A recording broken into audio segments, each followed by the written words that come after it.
እዙይ ሬድዮ ኤረና ድምጽ ራዲዮ ኤረና ኤርትራውያን አትሌታት ኣብ ኣህጉራዊ መድረኻት ድሙቕ ዓወታት ተመዝጊቦም ኣብ ሱዳን ናብ መገዲ ኣየር ኢትዮጵያ ዝተታሕዘ ኣጽዋር ሕጋዊ ሰነድ ዘለዎ ክብል መንግስቲ መሊሱ ኢትዮጵያ ኣጋጢሙን ዘሎ ናህር ዋጋታት ንመረጋጋ ኣካልን መሰረታዊ መግብታትን ብዘይ ቀረጽ ከኣቱ ፈቂዳ ኣርሳት ዜና ክትከታተሉ ጸኒሕኩም ክቡራት ሰማዕትና ዝርዝራቱ ይቕጽል ኣብ ቅድድም ብሽክለታን ጉያ እግርን ዝነጥፉ ኤርትራውያን ኣትሌታት ኣብ ኣህጉራዊ መድረኻት ድሙቕ ዓወታት ተመዝጊቦም በዚ መሰረት ምስ ቤልጂማዊት ክለብ ዝወዳደር ኤርትራዊ ቢንያም ግርማይ ብ3 መስከረም ኣብ ፈረንሳ ዝተኻየደ ቀዳማይ ውድድር ክላሲክ ግራንድ ቤሳንጎን ዶብስ ቀዳማይ በመውጻእ ተዓዊቱ ቢንያም ኣብ ቅድድም ብሽክለታ ስምን ዝናን ዘለዎም ብሉጻት ተቐዳደምቲ ዓለም ብቮላታ በመስዓሪው ነዚ ዓወት ተጎናጺፉ ብሰንበት 5 መስከረም ኣብ ዝቐጸለ ካልእ ቅድድም ድማ ቢንያም ካልኣይ ኮይኑ ክዛዝም እንከሎ ኤርትራዊ ናትናኤል ተስፋጽዮን ድማ ራብዓይ ኮይኑ ስዒብዎ ኣብዚ ዓመት ኣብ 29 መዓልታት 560 ኪሎ ሜትር ርሕቀት ዝሸፈነ ቢንያም ኣብ ዝሓለፈ 3 መዓልታት 245 ናይ UCI ነጥቢ ዋህሊሉ ዘሎ ሓደ ካብ ብሉጻት ፕሮፌሽናል ተቐዳደምቲ እዩ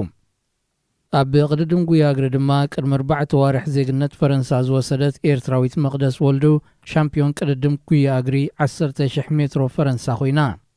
ኣትሌት መቕደስ ወልዱ ኣብ 29 ናሕሰን 4 መስከረም ናብ ዝተኻየደ ክልተ ቅድድማት ጉያ እግሪ 10,000 ሜትሮ ኣብ ክልቲኡ ቀዳመይቲ ብምውጻያ ሻምፒዮን ፈረንሳ ኮይና ዘውዲ ደፊኣ ዘላ ኣብ ጃፓን ኣብ ዝተኻየደ ኣካለ ስንኩላን ዝኾኑ ኣትሌታት ኣብ ዝሳተፍዎ ፓራኦሎምፒክ ቶኪዮ 2020 ንኔዘርላንድስ ወኪሉ ኣብ ቅድድም ብሽክለታ ዝተሳተፈ ኤርትራዊ ዳንኤል አብርሃም ዳዊት ኢራብ ብ31 ናሕሰብ ዝተሰላሰለ ናይ ክሮኖሜትር ውድድር ቀዳማይ ብምውጻእ ወርቂ ሜዳልያ ተዓዊቱ እዚ ኣብ ኤርትራ ዝነበረሉ እዋን ውን ዕዉት ተቐዳዳማይ ዝነበረ ኣትሌት ብ3 መስከረም ውን ኣብ ናይ ጽርግያ ቅድድም ብምስታፍ ሳልሳይ ኮይኑ ብምእታው ነታ ዝወከለ ሃገረ ኔዘርላንድስ ወርቅን ናሕስን ኣግዚምዋ ክቡራት ሰማዕቲ ብዛዕባ እዝን ካልእን ዝርዝራዊ ሓበሬታ ዝሓቖፈ ሶሙናዊ መደብ ስፖርት ኣብ ናይ ሎሚ ፍንወና ክቐርብ እዩ መንግስቲ ሱዳን ናብ ነፋሪት መገዲ ኣየር ኢትዮጵያ ዝተጻዕነ ጽዋር ኣብ ማዕርፎ ነፈርቲ ካርቱም ከም ዝሓዘ ፍሊጡ እቲ ኣብ 72 ሰናዶቕ ተዓሽጉ ብቐዳም 4 መስከረም ዝተታሕዘ ጽዋር ጸጥታ ሱዳን ንምዝራግ ናብታ ሃገር ከኣቱ ዝፈተነ ክኸውን ከም ዝኽእል ስለ ዝተጠርጠረ ምጽራይ ይግበረሉ ምህላዊው ብወገን ሱዳን ክስማዕ ጸኒሑ መንግስቲ ኢትዮጵያ ድሕሪ ዘውፅኦ መግለጺ ድማ ንሃድን ዝዓለመ ዝበሎ ጠበናጁ ሕጋዊ ሰነዳት ዘለዎን ናብ ሱዳን ከኣቱ ዝተፈቕደሉን ክብል መልሲ ሂቡ መንግስቲ ኢትዮጵያ ዋላውን ሕጋዊ ሰነዳት ይሃልዎ እምበር ህዝቢ ኣብ ምምላስ ብዝተዋፈራ ነፈርቲ መገዲ ኣየር ኢትዮጵያ ምጥቃሙ ኣዘራራቢ ኮይኑሎ ኣብ ኩናት ትግራይ ኣጽዋርን ወተሃደራትን ኣብ ምምላስ ተዋፊሩሎ ንዝብል ክሲ ክነጽግ ዝጸንሐ መገዲ ኣየር ኢትዮጵያ ነዚ ኣብ ካርቱም ዘጋጠመ ጭብጢ ክኽሕዶ ይከኣለን ኣብ ኢትዮጵያ ምስ ምውላዕ ኩናት ትግራይ ተተሓሒዙ ተኸሲቱ ዘሎ ከቢድ ቁጠባዊ ቅልውላውን ናህሪ ዋጋታትን ንመረጋጋእ መንግስቲ ካብ ወፃኢ ሃገራት ንዝሽመት ኣካልን መሰረታዊ መግብታትን ናይ ቀረጽ ምትዕራይ ከም ዝገብር ሚኒስትሪ ገንዘብ ሃገር ኣፍሊጡ ዘሪፖርተር ንሚኒስትር ዴታ ኢዮብ ተካልኝ በመጥቃስ ኣብ ዘቕረቦ ሓበሬታ ከም ስርናይ ዘይቲ ሽኮርን ሩዝን ዝኣመሰለ ካብ ወፃኢ ሃገራት ዝሽመት መሰረታዊ መግብታት ካብ ቀረጽ ናጻ ክኸውን እዩ ከም ፓስታን ቃቕሖን ዝኣመሰሉ መግብታት ድማ ኣብ ግብሪ ምምሕያሽ ክግበረሎም እዩ ናህር ዋጋታት ግብሪ ብምቕናስ ጥራይ ክፍታሕ ኣይክእልን ዝበለት ሚኒስተር እኹል ቀረብ ንምምላእ መንግስቲ ኢትዮጵያ 52 ሚልዮን ሊትሮ ዘይቲ ናብ ዕዳጋ ንምቕራብ ወጢኑሎ ኢሉ መንግስቲ ኢትዮጵያ ብተወሳኺ ኣብ ገንዘብን ካልእ ምስ ገንዘብ ዝተታሓዘ ፖሊሲታትን ምትዕራያት ክገብር ትጽቢት ይግበረሉ እዚ ካብ ዝመጽእ ሓድሽ ዓመት ኢትዮጵያ ኣብ ግብሪ ክውዕል ትጽቢት ዝግበረሉ ምትዕራይ ናይ ገንዘብ ፖሊስን ምቕናስ ቀረጽ ካብ ወፃኢ ዝሽመት መግብታትን ነታ ሃገር ጥሒላቶ ካብ ዘላ ቁጠባዊ ምንቁልቋል ይኹን ዝቕባበ ባጢራ ክከላኸለላ ከም ዘይክእል ተንተንቲ ይእምቱ ዜና ኣብዚ ይፍጸም እዚ ሬድዮ ኤረና ድምጽ ራዲዮ ኤረና እዩ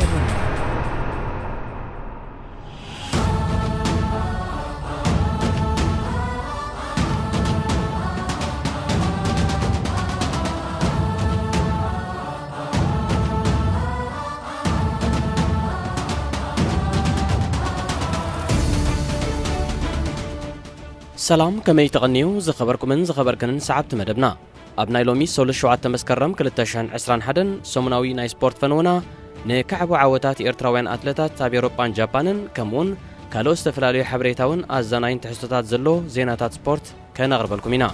مكتالكم بخبر نعدم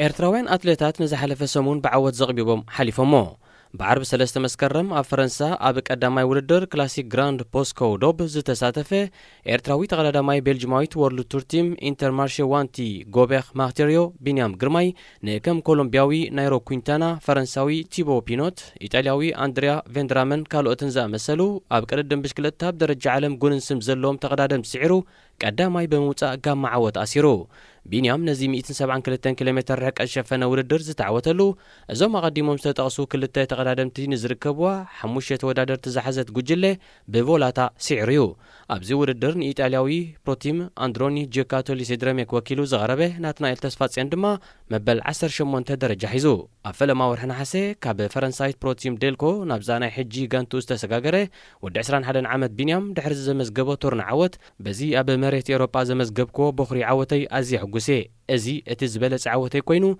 نعين نتا كعوت تتصبين غانتاين اگداسيو مسكوينتانا بينوت فيدرامن كالوتن مسادمكو قرب فرح نيره مغنياتو كوينتانا ازيو حياليو بتوساخا حنتي عقب تريفاتنا نيرا نتا عقب ان حخورنا ينكلنا صبوق تسمعني نزي قردم بهنقوتاي تصبييو اب صبوق قمنا سلازلخو فلما فرح كو انت نبركو صنيح جن مورال غيره وردركو ودانا تقارب مسمصه رسم تاماني ان وسخ خيدو مغنياتو اب قصبتا وردر نفعه بفلا يمنغو وحدات تقدادم تزغبر قصبتا وردر فولي كلت يزلني أبزهموت بفتصم أي فرحكون بمبال نغازيتنياتات مجلس يهبو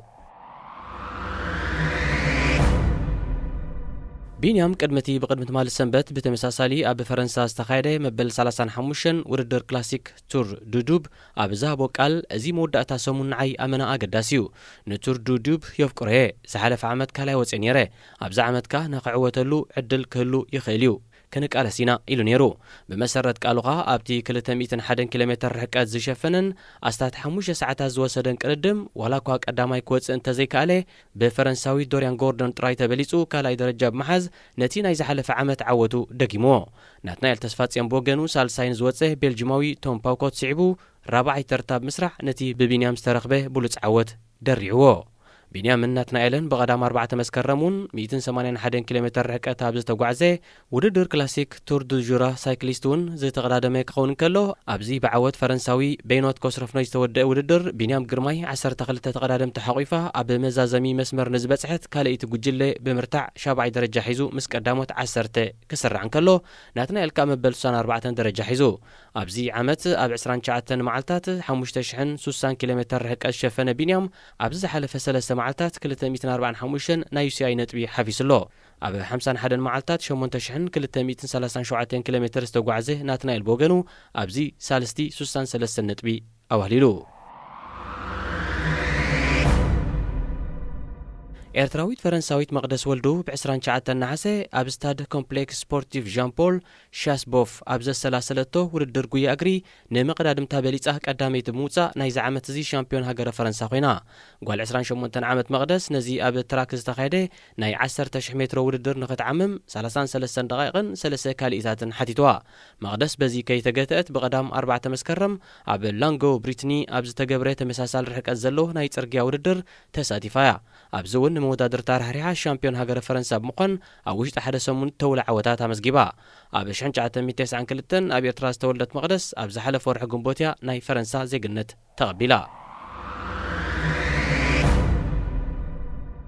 ب24 نحسه تخفيتو بقلب مال السنبت حموش مسكرم أبز تعصوه نأكل سنكولان زساتف وردر بارا أولمبيكس طوكيو 2020 كقدادم زغني إيرتراوي نيزرلانداوي دانيال أبراهام وي داويت إيراب بسلوس 31 نحسه أبز كايدو ناي كرونومتر وردر نتي تدالي زنبري 32 كيلومتر زرحقته زوريا ب 42 دقائق 46 كاليتات 45 نص كاليتات فصيمو قداماي تعوات مخان ورق ميداليا ونينو إيراب كالاين زوصه يوكريناوي يوغر دومينتيف ب 32 كاليتات كم حدقلون كلو سالساين زوصه أسترالياوي أوليستير دهوني دما ب 50 كاليتات رحريو ኣብ ርእሲ እዚ ኢራብ بعرب 3 መስከረም ኣብ ዝሰላሰሎ 92 ኪሎሜትር ርሕቀት ዝነበሮ ናይ ጽርግያ ውድድር ንፈረንሳዊ ኬቪን ሎንኮፍን ዩክሬናዊ ኢጎር ዴሜቲቭን ተኸቲሉ ሳልሳይ ተርታ ብምስራዕ ተሸላም ነሐስ ማዳልያ ኮይኑ ሌንኮፍ ነቲ ውድድር ብ2 ሰዓታት 14 ደቂቃን 49 ካሊታትን ክዛዝሙን ከሎ ኢራብ ድማ ብ31 ካሊታት ተፈንቲቱ መፈጸምታ ሕንጻጽ በጺሑ ንኔዘርላንድ ክልተ ማዳልያታት ኣታው ዝገበረ ኣብ 1985 ዝተወልደ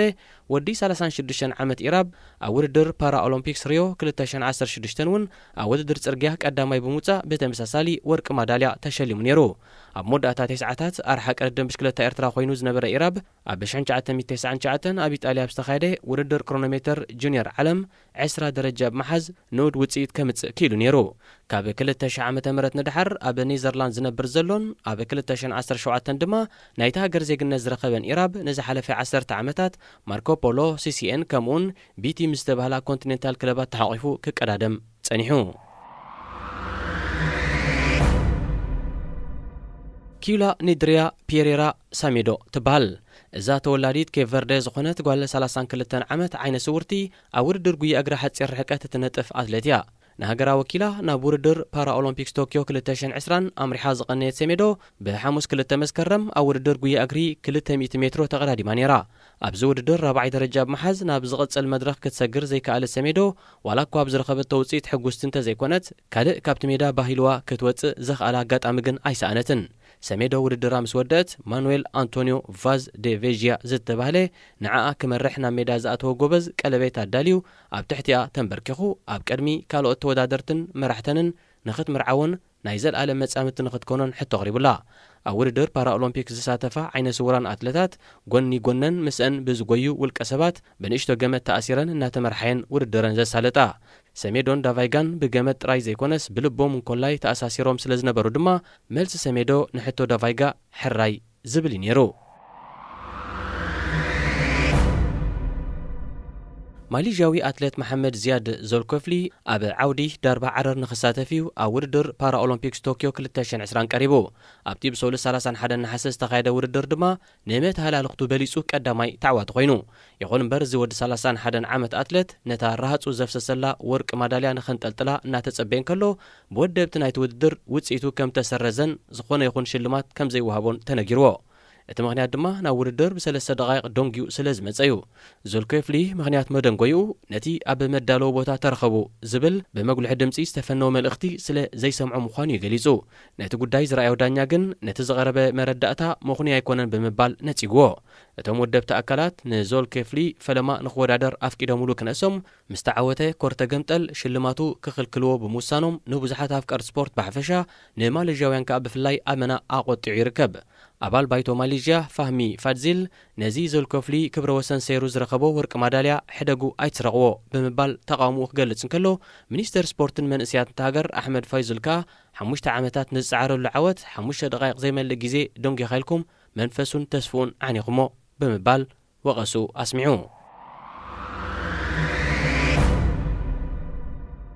ኣብ ስፖርት ዓለም ሓደ ስፖርታዊ ብህይወት ኣብ ዝፍለየሉ ኣብ ዝቐጽል ስፖርታዊ ውድድር ቤተሰብ ስፖርት ነቲ መወቲ ብውሕዱ ንሓደ ደቂቕ ኩሉ ንጥፈታቶም ደው ኣቢሎም ናይ ሕልና ጸሎት ክዕርግሉን ብጣቕዒት ክዝክርዎን ንቡር እዩ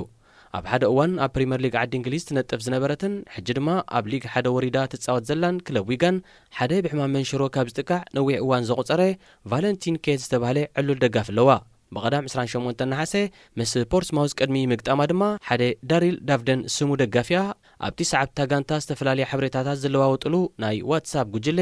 ኬት ዓሪፉ ዝብል ጽሑፍ ሊኹ በዚ ዜና ሰንበዱን ዝሓዘኑን ብዙሓት ዊጋናውያን ነኬት ብሰላም ዕረፍ እናበሉ ጸሎቶም ኣብጽሕሙሉ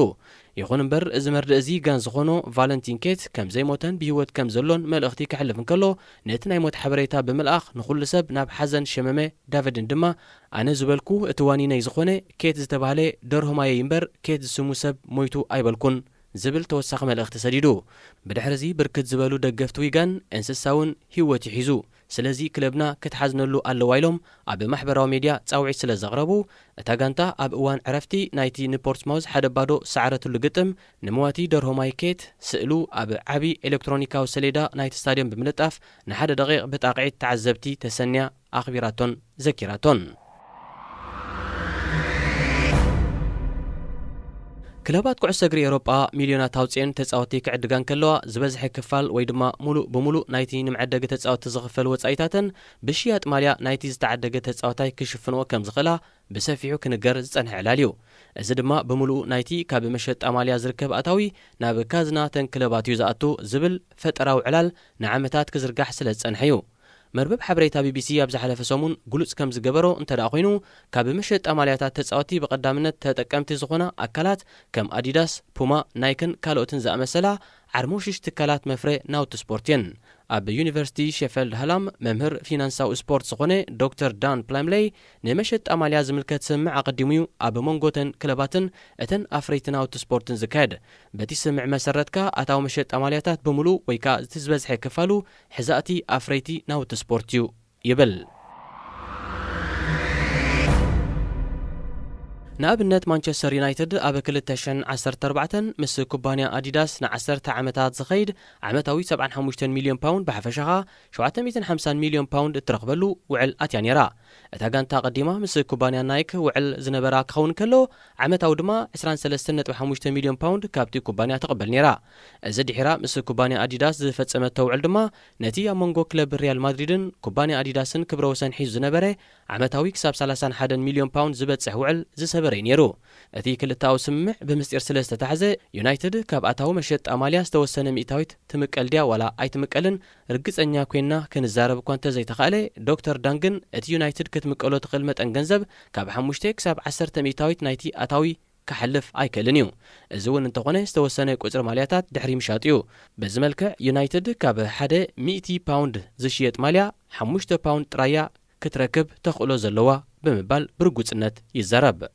ኩባንያታት መፍረናውቲ ስፖርት ግን ነቲ ንክለባት ዝኸፍሎ ዓሰርታት ወይ ኣማኢት ሚልዮናት መንገዲ መሸጣ ማልያ ክመልሶ ይኽእላየን ዶክተር ዳን አዲዳስ ንዩናይትድ 750 ሚልዮን ፓውንድ ክትከፍለሉ ዝኽኣለትሉ ተወሳኺ ምኽንያት ኣለዋ ይብል ንሱ ኣብዚ ገፊሕ ስእሊ ናይ ኩሉ ጽላታት ንግድሎ ዓብዪ ሕላገት ዘለዎን ኩባንያታት ንሓድሕደን ክተኣሳሰራ ክዋሰባይን ዝመርጻ ዩናይትድን አዲዳስንካ ኣብ ዓለምና ዓብ ሕላገት ዘለዎን ኣካላትን ብምባል መብርሂ ክህበሉ ይፍትን ባርሰሎና ምስ ናይክ ማንቸስተር ሲቲ ምስ ፑማ ተዳሪእናየንካ ልክዕ ተመሳሳሊ ዛንታ እዩ ዘለወን ላቭ ሴልስ ዝተባሃለ ንልዕሊ 1,000 መሸጣ ድኳናት እንግሊዝ ዝከታተል መርበብ ሓበሬታ በቐዳም ከም ዝሓበሮ ናይ ክርስቲያኖ ሮናልዶ ናብ ዕዳጋ ምስ ወረደ ኣብ ውሽጢ 12 ሰዓታት 32.5 ሚልዮን ፓውንድ ዘውፅእ ማልያታት ተሸይጡ እዚ ኣብ ታሪኽ ፕሪምየር ሊግ ዓዲ እንግሊዝ ተራእዩ ዘይፈልጥ ክስተት እዩ ከምዚ ኣቐዲሙ ተገልጸ ካብ 9 ክሳብ 95 ሚእታዊት ናይቲ መሸጣ ናብ ኩባንያ አዲዳስ ዝኣቱ እንተደኣ ኮይኑ እቲ መጠነ ኣታዊ ኣዝዩ ተርኒዑ ሓደ ንክርስቲያኖ ዝውክል ቁጥሪ 7 ዝተጻሕፎ ማልያ ዩናይትድ ካብ 80 ክሳብ 110 ፓውንድ ክሽየጥ ቀኒዩ በዚ ስልዒት እዚ ኣብ ውሽጢ 12 ሰዓታት ካብ 295,000 ክሳብ 406,250 ማልያታት ኣብ ኢድ ደገፍቲ ዩናይትድ ኣትሎ ማለት እዩ ኣብ ቀረብ ማልያታት ሮናልዶ ሕጽረት ምግጣሙ ዩናይትድ ትኹን ወግዓዊት ኣፍራይት ማልያ ዩናይትድ ኩባንያ አዲዳስ ኣብዚ እዋን እዚ ንጠለብ ዓማዊለን ንምምላእ ተሸጊረን ይርከባ ዕላዊ መርበብ ሓበሬታ ዩናይትድ ደገፍታ ዝእዝዝዎ ዘሎ ማልያታት ቅድሚ ባሕቲ ጥቅምቲ ኣብ ድርኩኺት ቤቶም ከተብጽሓሎም ከም ዘይትኽእል ሓቢራላ ካልኦት ኣብ እንግሊዝ ዝርከባ ድኳን ከፊተን ይኹን ብመስመር ኢንተርነት ብዝርዝር ዝሸጣ ትካላት ናውቲ ስፖርት እውን ኣብ ከብሕን ዝነበረ ማልያታት ሮናልዶ ከም እተሓንኮኸ ይገልጽ ኣለዋ በዚ ኣቐዲሙ ዝቐረበ ሓበሬታ መሰረት ዩናይትድ ካብ ሓደ ቁጽርን ስምን ሮናልዶ ዘለዎ ማልያ እንተበዝሐ 6.25 ሚእታዊት እንተዋሓደ ኸኣ 4.5 ሚእታዊት ናይቲ ኣታዊ ኣብ ካዝና ትእክብ እንተዳ ኢልና ገሚትና ማእከላይ ገምጋም ወሲድና ኸኣ ንሓደ ማልያ ብ9 ፓውንድ እንተዳ ተሚናዮ ኣብቲ ዝተጠቕሰ ናይ ፈለማ 12 ሰዓታት 360,000 ማልያታት ተሸይጡሎ ዩናይትድ ካብ ነፍሲ ወከፍ ማልያ 5 ፓውንድ እንተዳ ተመቒላ ካብዘን ኣብ ዕዳጋ ዝወዓላ ማልያታት ብሓፈሻ 1.8 ሚልዮን ፓውንድ ኣኻዕቢታላ ማለት እዩ እዛ ጋንታ ንክርስቲያኖ ናብ ስታዲየም ኦልትራፎርድ ዳግማይ ንኸተምጾ ድሒሩ ዝስዕብ ተወሳኺ ክፍሊት ገዲፍካ ንጁቬንቱስ ብቐጥታ 12.5 ሚልዮን ፓውንድ ከም ዝኸፈለታ ይግለጽ በዚ ኣብዚ እዋን ዘሎ ዕዳጋ ንዕድጊ ሮናልዶ ዝተኸፍለ መጠን ገንዘብ ምስ ናይ ካልኦት ተጻወቲ ክነጻጸር እንከሎ ኣዝዩ ትሑት እዩ